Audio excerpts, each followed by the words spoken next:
And George Washington warned us against this when it comes to foreign policy with other nations as well. He says, the nation which indulges towards another a habitual fondness is in some degree a slave. It's a slave to its affection, which is sufficient to lead us astray from our duty and our interest. So George Washington warned us against a habitual hatred and a habitual fondness. And we can see in our own personal relationships how that is true. A habitual hatred leads you to act crazy, and a habitual fondness leads you to make decisions that you otherwise wouldn't have made.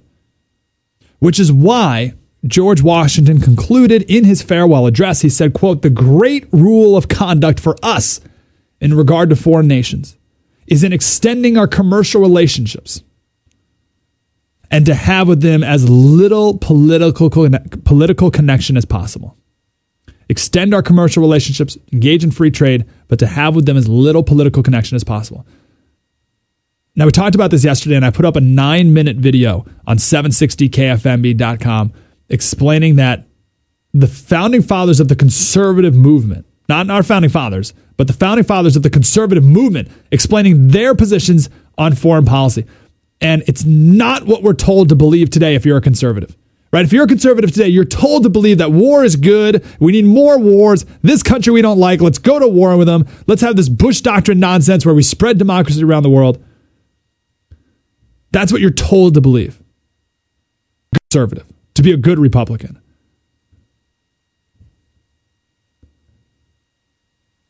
Now, all that being said, I got a great comment from Cheryl on the Facebook page. Yesterday we talked about not an isolationist policy, but a separatist foreign policy. Trade and commerce with all. That's not isolationist. We want trade and commerce with all, entangling alliances with none. That's our founding father speaking. So that being said, I got a great comment from Cheryl, and she said, Mike, this all sounds reasonable. So in her heart, Cheryl wants to agree with this. She's like, she feels it. Like, yeah, this sounds right. It feels right. Trade and commerce with all, entangling alliances with none.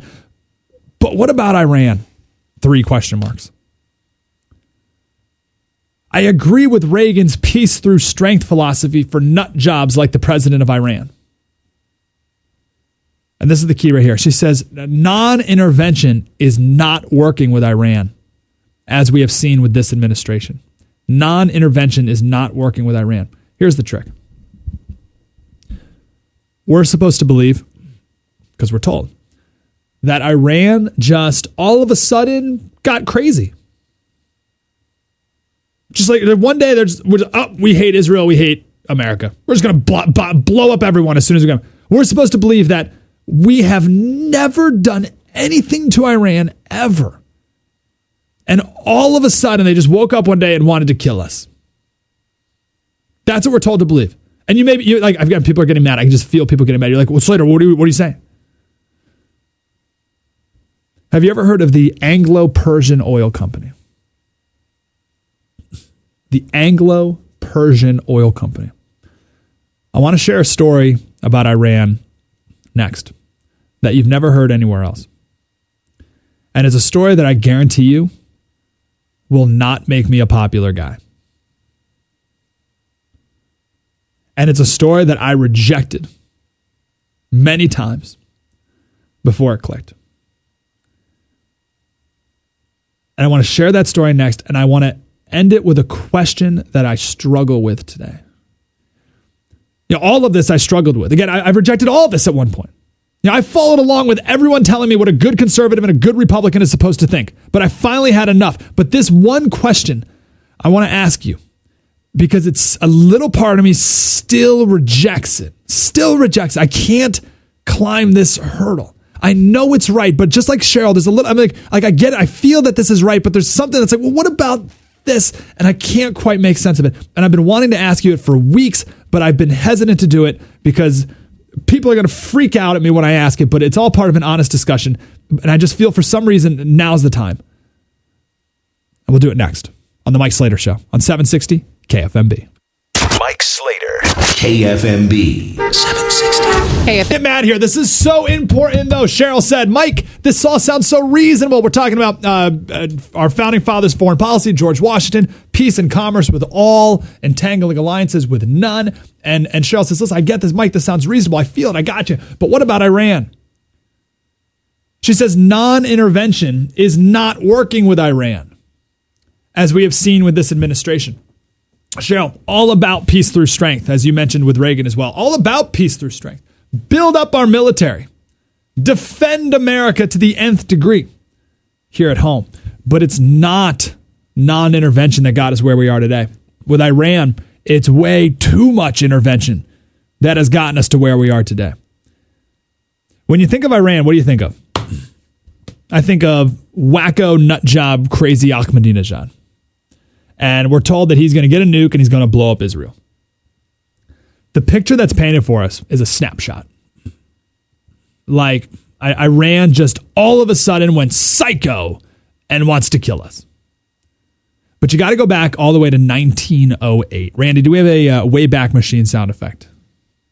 Do we actually end up making one of those? I'm going to have to look for that. Okay, we need I thought you were going to ask him for a 1908 sound, and I'm like, ooh, that'd be good too. What does that sound like? We have like a little, I don't know, like Charlie Chaplin, like piano, black and white, I want like a black silent and white film. sound.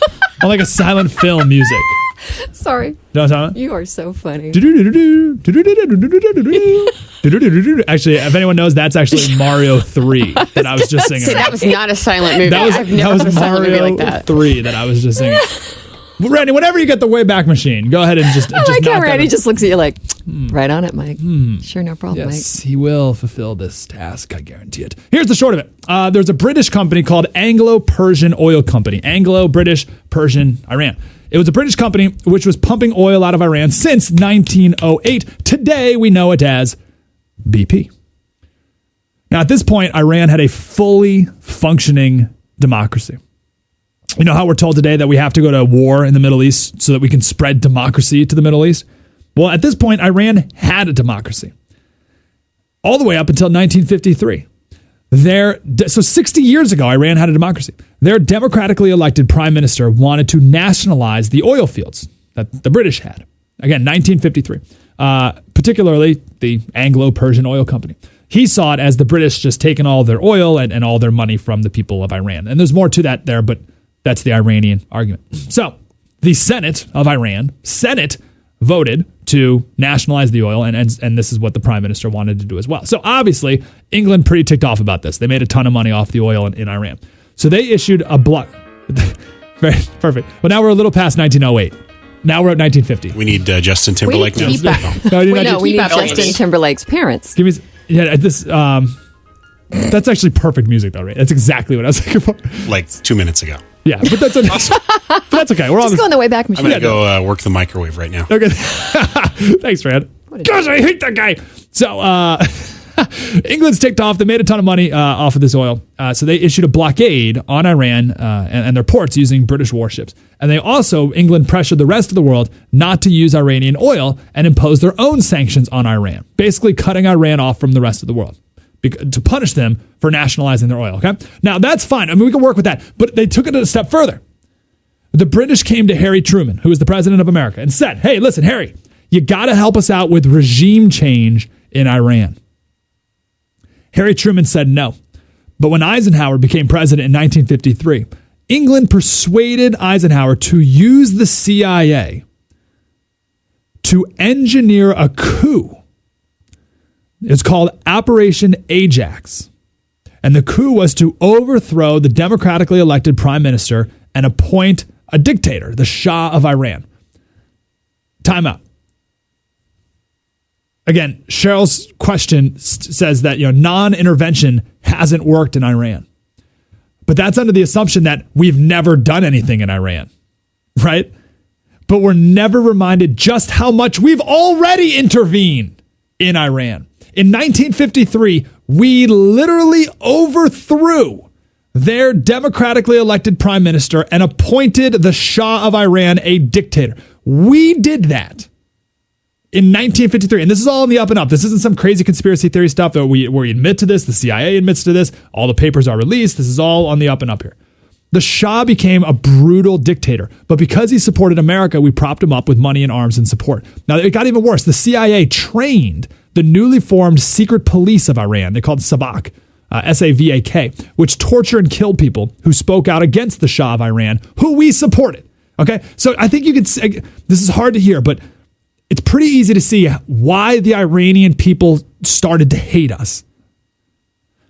Switch it. Imagine if Iran came to America, overthrew our president, right? Like took over our Congress, overthrew our president, installed some dictator who created a secret police who killed your parents because you spoke out against this.